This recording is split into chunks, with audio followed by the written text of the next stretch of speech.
आज आपको यही बताते हैं कि आपको इस समय महाकुंभ जाना चाहिए या नहीं जाना चाहिए।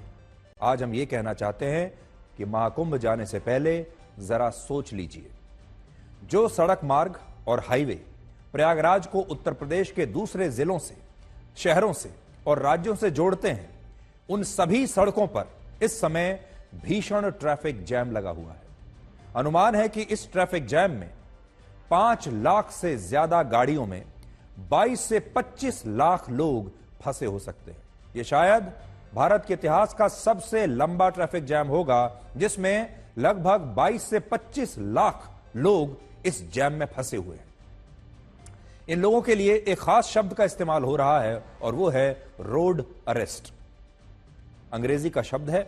रोड अरेस्ट का मतलब है कि ये लाखों लोग सड़कों पर अपनी गाड़ियों में एक तरीके से गिरफ्तार हो चुके हैं। जैसे आप कहते हैं ना कि हाउस अरेस्ट।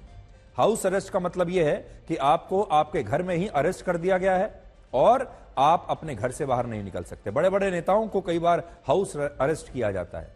उसी प्रकार से लाखों लोगों को उनकी गाड़ियों में अरेस्ट कर लिया गया है। इनमें भी जो लोग प्रयागराज के बॉर्डर पर हैं, उन्हें 4 किलोमीटर का सफर तय करने में 4-4 घंटे लग रहे हैं।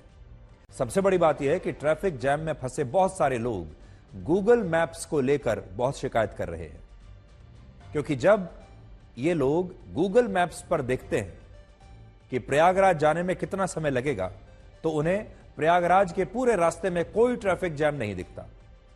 लेकिन जब वो रास्ते में पहुंच जाते हैं तो उन्हें कई कई घंटे एक ही जगह पर ऐसे ट्रैफिक जैम में रुकना पड़ता है। यानी गूगल मैप तो आपको यह बता रहा है कि आप समय से बिल्कुल ठीक फर्राटे से प्रयागराज पहुंच जाएंगे, कोई जैम नहीं है। लेकिन जब आप सड़क पर निकलेंगे तो स्थिति बिल्कुल उल्टी है। आज हमने भी जब गूगल मैप्स पर यह देखा कि दिल्ली से प्रयागराज पहुंचने में कितना समय लगेगा, तो गूगल मैप्स ने हमें यही बताया कि पूरा रास्ता खाली पड़ा है और हम 10 से 15 घंटे में प्रयागराज पहुंच जाएंगे।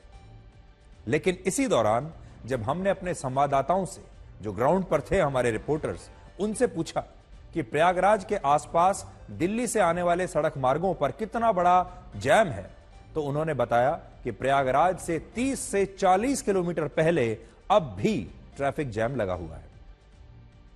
हालांकि हम यहां यह स्पष्ट करना चाहते हैं कि हम गूगल मैप्स की एक्यूरेसी पर, इसकी सटीकता पर कोई सवाल नहीं उठा रहे, बल्कि यह बता रहे हैं आपको कि लोग इसके खिलाफ कितनी शिकायत कर रहे हैं। अब ये तो गूगल मैप जाने कि वो इस जैम को क्यों नहीं पकड़ पा रहा है।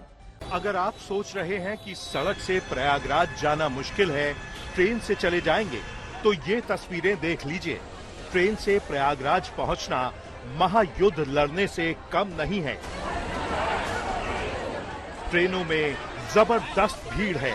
प्रयागराज जाने वाली ट्रेनों में कैसे भी करके लोग घुसना चाहते हैं, चाहे बोगी का दरवाजा हो या फिर उसकी खिड़कियां। कुछ कुली तो खिड़कियों में बैठाने के लिए 1000 रुपए तक चार्ज करने लगे हैं। टिकट है या नहीं, इसके बारे में न कोई पूछने वाला है न बताने वाला। एसी, स्लीपर और जनरल सब एक हो चुका है। प्रयागराज जाने वाले यात्रियों का एक ही मकसद है, कैसे भी करके ट्रेन में घुसना। यात्रियों को ट्रेन में जहां जगह मिल रही है वहीं चले जा रहे हैं, फिर चाहे वो ट्रेन की बोगी हो, लगेज बोगी हो या फिर इंजन। वाराणसी रेलवे स्टेशन पर महाकुंभ स्पेशल ट्रेन में कुछ यात्री ट्रेन के इंजन में ही घुस गए। रेलवे पुलिस ने किसी तरह इन लोगों को जबरन बाहर निकाला। प्रयागराज जाने वाली ट्रेन जैसे ही स्टेशन पर आती है, उसमें बैठने को लेकर यात्रियों में मारपीट की नौबत तक आ जाती है। एसी बोगी का ये हाल है। दिल्ली में अभी चुनाव संपन्न हुआ है और दिल्ली के लोगों ने इस बार अरविंद केजरीवाल को उनकी पार्टी सहित उठाकर बाहर फेंक दिया है, उन्हें सत्ता से बाहर कर दिया है। और दिल्ली की जनता आपसे अब तुम पर आ गई और तुमसे तू पर आ गई। तो इसलिए आज दिल्ली की जनता के लिए हम आपसे कुछ कहना चाहते हैं कि दिल्ली की जनता ने जो ये फैसला इतना बड़ा लिया कि अरविंद केजरीवाल को इस बार वापस नहीं लाना है, उस पर आज हम आपसे कुछ कहना चाहते हैं। और आज से 50 साल पहले वर्ष 1975 में अमिताभ बच्चन की एक बड़ी सुपरहिट फिल्म आई थी जिसका नाम था दीवार। और इस फिल्म का एक बड़ा मशहूर डायलॉग था और वो ये था कि मैं आज भी फेंके हुए पैसे नहीं उठाता।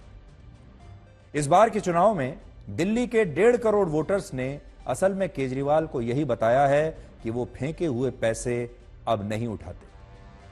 केजरीवाल ने सोचा था कि अगर वो लोगों को मुफ्त की रेवड़ियां देने के बाद विकास नहीं भी देंगे, खराब हवा देते रहेंगे, खराब पानी देते रहेंगे, खराब सड़कें देते रहेंगे, दिल्ली में और कोई काम नहीं करेंगे, तब भी दिल्ली वाले उन्हें ऐसे ही वोट देते रहेंगे।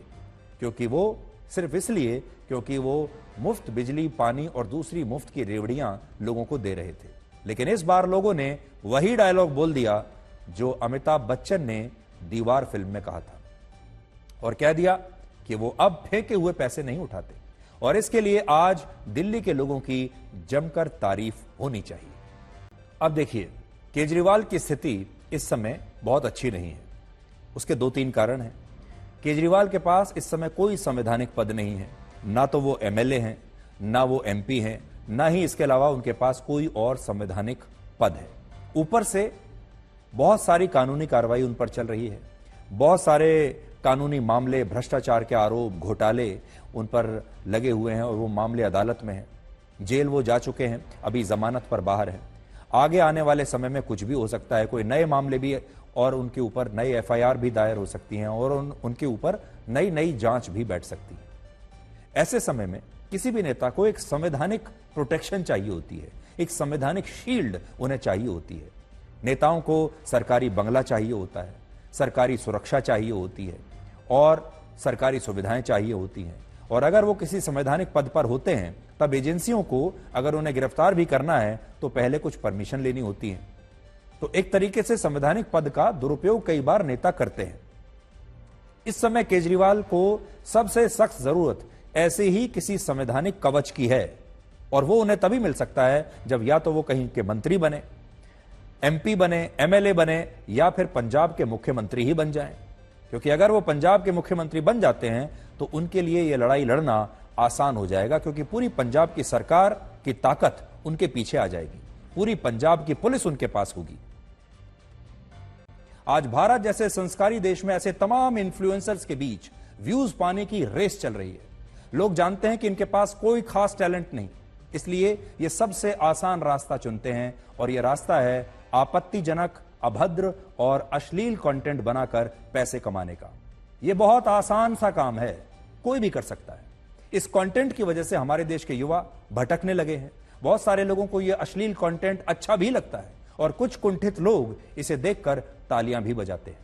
आज ये यूट्यूबर कह सकते हैं कि वो किसी भी विषय पर बोलने के लिए स्वतंत्र है या उनके पास अभिव्यक्ति की आजादी का अधिकार है, लेकिन हमें लगता है कि जब इनका अश्लील कंटेंट जनता के बीच आता है और ये सार्वजनिक हो जाता है, जब ये कंटेंट देश के हर छोटे बच्चे तक जाता है, स्कूल के बच्चे तक, कॉलेज के बच्चे तक जाता है, हर परिवार तक जाता है, माता पिता तक जाता है, तो यह अभिव्यक्ति की आजादी नहीं कहलाएगा, यह अश्लीलता फैलाने की श्रेणी में आएगा और यह कानून के दायरे में आता है। इसलिए आज बड़ी बात यह है कि कानून तो इनके खिलाफ एक्शन ले, लेकिन हमारा समाज इनके खिलाफ क्या एक्शन ले रहा है। आज बड़ी बात यह है कि यह कॉमेडी नहीं है। कॉमेडी के नाम पर जो अश्लीलता की जा रही है, इससे हंसी नहीं आती, इससे दुख होता है। आज इन सारे सो कॉल्ड कॉमेडियन से, यूट्यूबर से हम ये कहना चाहेंगे कि भारत की संस्कृति का सम्मान कीजिए। अपनी रोजी रोटी कमाना सबका अधिकार है, आप अपनी रोजी रोटी कमाइए। लोकप्रियता लेनी है, लीजिए, लेकिन लोगों का प्यार हासिल करके, सम्मान से लोकप्रियता बनाइए। अच्छा कंटेंट देकर, लोगों की मदद करके आप ये कंटेंट बना सकते हैं। जरूरी नहीं कि गाली गलौच, अभद्रता और अश्लीलता से आप ये कंटेंट बनाएं। भारत की संस्कृति को दूषित ना करें।